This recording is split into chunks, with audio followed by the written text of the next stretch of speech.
रात का तीसरा पहर था। महल की ऊंची ऊंची दीवारों के बीच एक अजीब सी खामोशी पसरी हुई थी, जैसे किसी अनहोनी का इंतजार हो।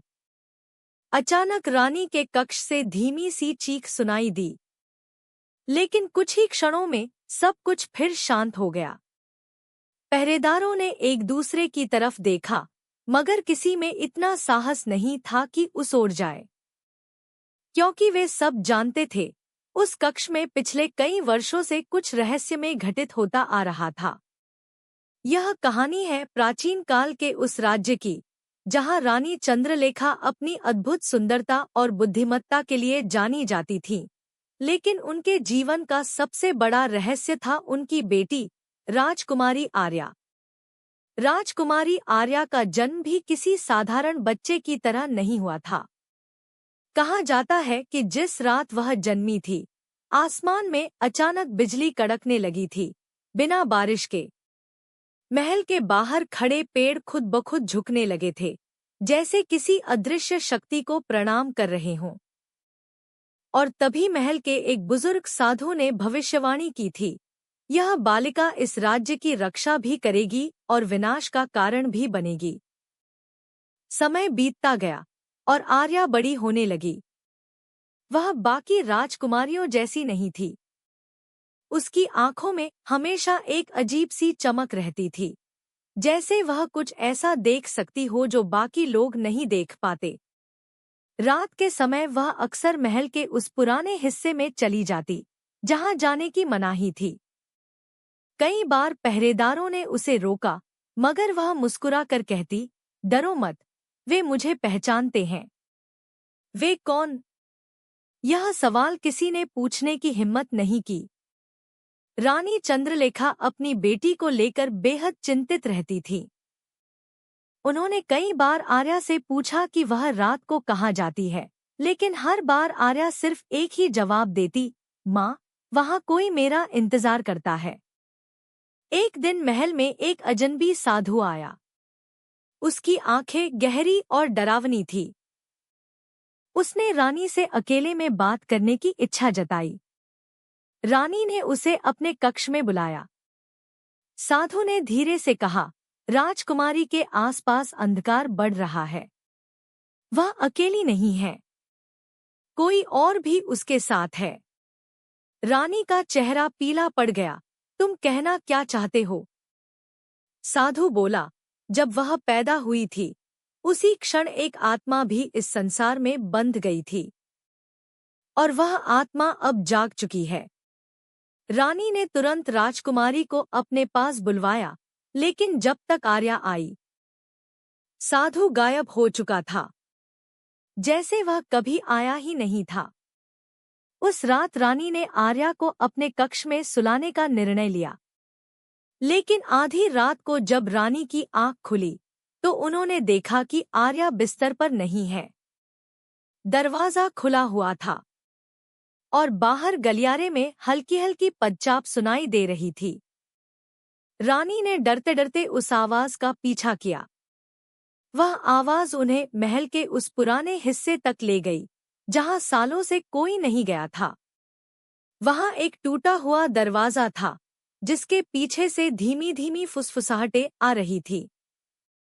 रानी ने जैसे ही दरवाजा खोला, उनका दिल दहल गया। अंदर आर्या खड़ी थी, लेकिन वह अकेली नहीं थी। उसके सामने एक परछाई खड़ी थी, एक ऐसी परछाई जिसका कोई स्पष्ट रूप नहीं था, लेकिन उसकी आंखें जल रही थी। आर्या! रानी चीखी। आर्या ने धीरे धीरे मुड़कर अपनी माँ की ओर देखा। उसकी आंखें अब वैसी नहीं थी। उनमें एक अजीब सा अंधकार था। माँ, आप यहाँ क्यों आईं? उसकी आवाज बदल चुकी थी।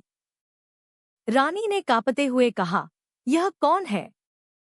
आर्या मुस्कुराई, यह मेरा मित्र है, जो मेरे साथ हमेशा रहा है। अचानक वह परछाई हंसने लगी, एक भयानक, डरावनी हंसी। रानी चंद्रलेखा, वह आवाज गूंजी, तुमने मुझे पहचाना नहीं?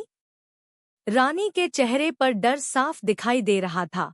तुम वही हो जिसे हमने सालों पहले बंद कर दिया था।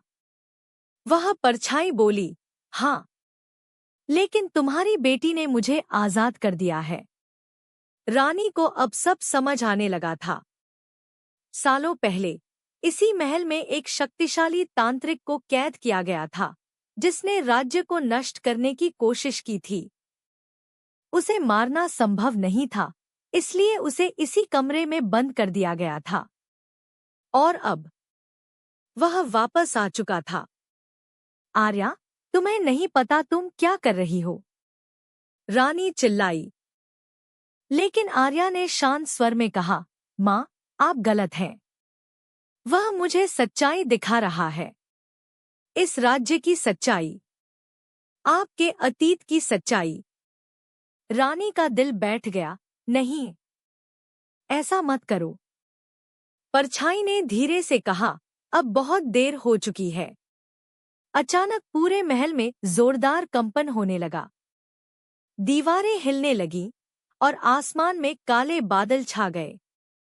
रानी ने आखिरी बार अपनी बेटी की ओर देखा। आर्या, मैं तुमसे विनती करती हूँ, वापस आ जाओ। कुछ पल के लिए आर्या की आंखों में फिर वही मासूमियत लौट आई, जैसे वह अंदर से लड़ रही हो। माँ, मुझे बचा लीजिए, उसने धीमी आवाज में कहा। लेकिन तभी परछाई ने उसे जकड़ लिया। अब यह मेरी है। रानी ने हिम्मत जुटाई और उस परछाई की ओर बढ़ी। उन्होंने पास पड़ी एक प्राचीन तलवार उठाई, वही तलवार जिससे कभी उस तांत्रिक को हराया गया था।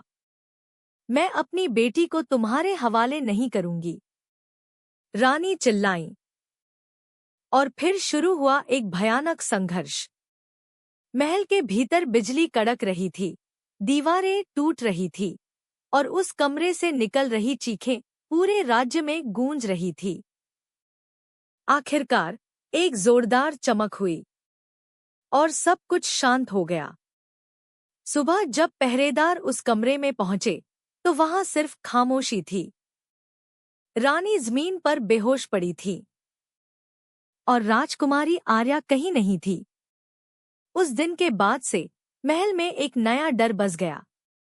लोग कहते हैं, हर अमावस्या की रात महल के उस पुराने हिस्से से एक लड़की की आवाज आती है, माँ, मुझे बचा लीजिए।